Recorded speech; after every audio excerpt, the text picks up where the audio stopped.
Krishna devotion channel के सभी भक्तों को जय श्री कृष्णा। सभी के हृदयस्थ बैठे प्रिया प्रीतम को मेरा कोटि कोटि वंदन।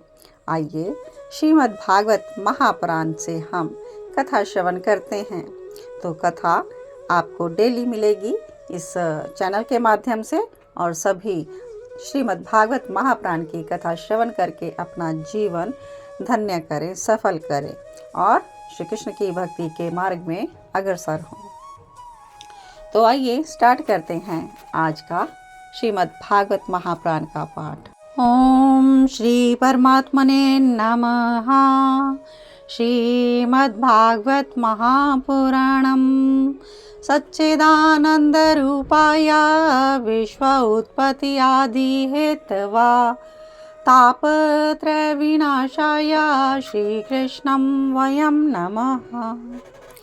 तो कल तक हमने श्रवण किया था राजा जनक और 9 योगीश्वरों का संवाद, दूसरा अध्याय स्कंद 11। तो हम सभी ने जाना कि ऋषभ देव जी के 99 पुत्रों में से 9 पुत्र तो भारतवर्ष के 9 द्वीपों के अधिपति हुए, और जो 81 पुत्र थे वह कर्मकांड के रचिता ब्राह्मण हो गए। अब जो शेष 9 पुत्र बचे वह आत्म विद्या के परम विद्वान थे, वो सन्यासी हुए और उनके नाम कवि, हरि, अंतरिक्ष पर बुद्ध, पिपलायन, आविहोत्र, द्रुमिल, चमस और करभाजन थे। वे इस पृथ्वी पर सब छंद विचरण किया करते थे, वे सभी जीवन मुक्त थे। तो एक बार जब विदेह राज महात्मा बड़े बड़े ऋषियों के साथ मिलकर महान यज्ञ करा रहे थे, तो राजा निमि ने उनसे पूछा कि हे भगवान, आप मधुसूदन भगवान के परम भक्त हैं। यह दुर्लभ मनुष्य का जीवन क्षण भंगुर है, इसमें भगवान के भक्तों का दर्शन करना अत्यंत दुर्लभ है। तो हे शिरोमणे, हम आपसे पूछना चाहते हैं कि परम कल्याण का क्या स्वरूप है, उस परमात्मा को किस साधन से प्राप्त किया जा सकता है। तो उन 9 योगीश्वरों में जो सबसे बड़े हैं कवि, उन्होंने उत्तर दिया, हे राजन, भक्त जनों के हृदय में कभी दूर ना रहने वाले भगवान के चरणों की नित्य उपासना ही इस संसार में परम कल्याण का मार्ग है। भागवत धर्म वह साधन है जिसके द्वारा भगवान श्री हरि की भक्ति प्राप्त की जा सकती है, और इस धर्म का आश्रय लेकर मनुष्य कभी भी दुखी नहीं होता। इसके लिए किसी नियम की आवश्यकता भी नहीं होती। जो भी मनुष्य कर्म करे उसे भगवान को समर्पित हुए करते चले जाएं। सत्य यही है राजन कि भगवान के अतिरिक्त और आत्मा के अतिरिक्त कोई वस्तु है ही नहीं। इस संसार में भगवान की चरित्र संबंधी अनेक लीलाएं प्रसिद्ध है, उन्हें सदैव सुनते रहना चाहिए। प्रभु के नाम कीर्तन से हृदय में प्रेम का अंकुर उग जाता है। इस संपूर्ण जगत में भगवान का प्रतिबिंब झलकता रहता है, इसलिए सभी चराचर जीवों से प्रेम करना चाहिए। पता नहीं किस रूप में भगवान से ही भेंट हो जाए। तो राजा निमि आगे पूछते हैं कि अब आप कृपया भगवान के भक्तों के लक्षण बताइए, उनके क्या धर्म हैं और उनका कैसा स्वभाव होता है, वह मनुष्यों के साथ कैसा आचरण करते हैं और किन लक्षणों के कारण वे भगवान के प्रिय हो जाते हैं। तो इस बार उन योगीश्वरों में से हरि जी ने उत्तर दिया। वे बोले, राजन, समस्त प्राणियों में भगवान आत्मा के रूप में विद्यमान है। जो इस प्रकार से सोचता है और सभी में भगवान के दर्शन करता है, वह वास्तव में भगवान का भक्त है। जो भगवान से प्रेम तो करता है, उनके भक्तों से मित्रता भी रखता है, दुखी और अज्ञानियों पर कृपा भी करता है, किंतु भगवान से द्वेष रखने वालों की उपेक्षा करता है, वह मध्यम श्रेणी का भक्त होता है।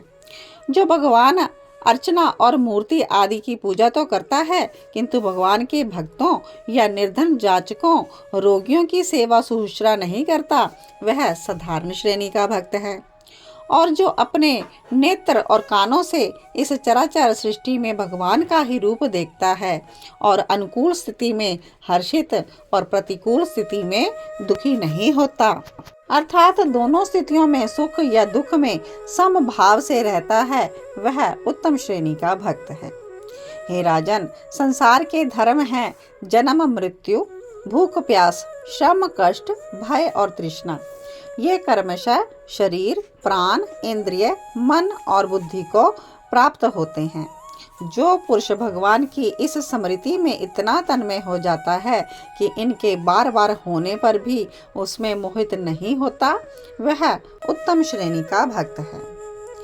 और जिसने विषय वासनाओं को त्याग दिया है और एकमात्र भगवान वासुदेव में ही मगन रहता है, वह उत्तम कोटि का भक्त है। जिसके हृदय को भगवान श्री हरि पल भर के लिए भी नहीं छोड़ते, जो हर पल हर चराचर प्राणी में भगवान के ही दर्शन करता है और उन्हीं की सेवा में अपना जीवन अर्पण कर देता है, ऐसा भक्त वास्तव में उत्तम भक्त कहलाता है और ऐसा भक्त ही भगवान को प्रिय होता है। तो आज का कथा हम यहीं पर विश्राम लेते हैं। आज की कथा में आपने 9 योगीश्वरों के द्वारा जाना कि भगवान को किस श्रेणी का भक्त प्रिय है।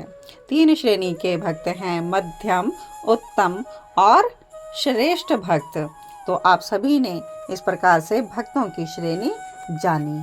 तो आप सभी जीवन को अपना सफल बनाने के लिए इस श्रीमद् भागवत महापुराण के उच्चतम ज्ञान को श्रवण करते रहें, चैनल से जुड़े रहें और श्रीमद् भागवत महापुराण की कथा घर बैठे ही आप इसको सुने, ज़रूर लाभ लें और अपने मित्रों और रिश्तेदारों को भी इसे फॉरवर्ड करें और पुण्य के भागी बने। जय श्री कृष्णा।